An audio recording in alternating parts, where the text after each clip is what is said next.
Hi everybody, welcome to this month's Myth of the Month. Today's story comes from Norse mythology, the Binding of Fenrir. The trickster god Loki had 3 terrible, strong children. The other gods had a bad feeling about all 3 of them and were afraid how they might cause harm to the sacred city of Asgard. The first was the great serpent Jormungand. The gods threw him into the ocean where he grew and grew until he completely circled the human world with his tail growing into his own mouth. The second was the death goddess Hel. The gods locked her away in the underworld. The third child was the wolf Fenrir. The gods were so afraid of him that they decided to allow him to stay in their stronghold Asgard so that they could keep an eye on him.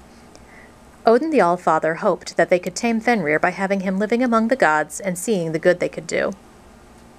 Fenrir grew bigger and stronger day by day until only one god was brave enough to feed him. Tyr, a war god who presided over law and justice. One day, Odin noticed how big and strong Fenrir had become, and he feared for the safety of Asgard. He called the gods together to discuss what to do. They couldn't kill him, and they couldn't harm him within the walls of Asgard. Thor, the god of thunder, had an idea. He would use his mighty hammer and make an unbreakable chain that they would then use to keep Fenrir safely bound. The gods approved of this plan, although Odin had his doubts. Thor set to work right away on his super-strong chain.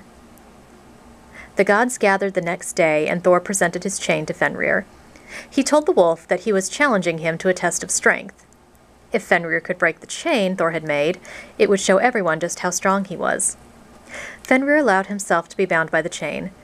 Just as Thor connected the final links, Fenrir leapt forward, shattering the chain. Not wanting to upset the wolf, the gods clapped and cheered at Fenrir's strength, even though they were all truly terrified.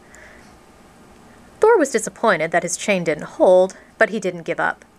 He immediately went back to his forge and started working on another much stronger chain.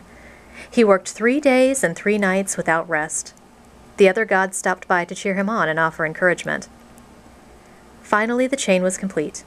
The new chain was so big and so heavy that even the mighty Thor could barely lift it himself. They took the chain to Fenrir and once again told him that they were challenging him to a test of strength. Fenrir was more suspicious this time and hesitated. The gods encouraged him, praising his strength and telling him that surely this chain too would be no problem for such a huge, powerful wolf. Fenrir finally agreed and let the gods fix the chain around his neck. Thor smiled. This chain was his best work, the strongest chain ever made. There was no way Fenrir was breaking free from this one. But he did. Fenrir flexed his mighty muscles and leapt forward, shattering Thor's chain to pieces. Fenrir growled, bared his fangs, and went back to his lair. The gods assembled again, trying to think up a new plan. Thor was fresh out of ideas at this point. Frey, the god of summer and the king of fairies, suggested that they speak to the dwarves, who lived underground, and ask them to make a chain. Odin liked this plan and had a messenger sent to Svartalfheim, the realm of the dwarves. The dwarves were afraid of Odin, so they agreed to make the chain. They said it would take 2 days and 2 nights, but they would guarantee that nothing and no one would ever break it. The chain was made of 6 things: the sound of a cat's footsteps, the roots of stones, the beard of a woman, the voice of a fish, the spit of a bird, and the sinew of a bear. The chain was small and fine, much like the kind of chain you would use for a necklace, but the dwarves promised that Fenrir would be unable to break it. While Odin knew that the dwarves' handiwork would hold, he suspected that Fenrir would be suspicious if they approached him again. Instead, he arranged a day of games and tests of strength for all the gods to attend. At the end of the day, Frey brought out the dwarven chain as a final test of strength. Thor and Tyr both made a big show of attempting to break it, but neither could. Finally, Thor proposed that the only one strong enough to break it would be Fenrir. Fenrir was conflicted. He did not wish to be bound again and suspected trickery, but he was also a proud creature and did not want to be called a coward if he backed out or refused. Fenrir said he would try to break the chain only if he were able to hold the hand of one of the gods in his mouth while they bound him, as a way to prove that they did not have any tricks up their sleeves. None of the gods stepped forward, not wanting to lose a hand or break an oath. But Tyr stepped forward and put his hand in Fenrir's mouth between his terrible fangs. The gods wrapped Fenrir in the tiny chain, then attached the chain to a large rock.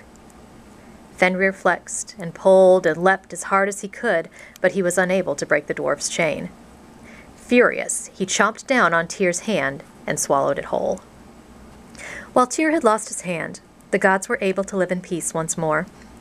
They took Fenrir to a lonely, desolate place far away from Asgard and tied the chain to a boulder. They placed a sword in his mouth to hold his jaws open. As he howled, a river formed from the drool flowing from his mouth. And there he would stay until Ragnarok, the end of days. Thank you for joining us for this month's Myth of the Month, and we will see you next time.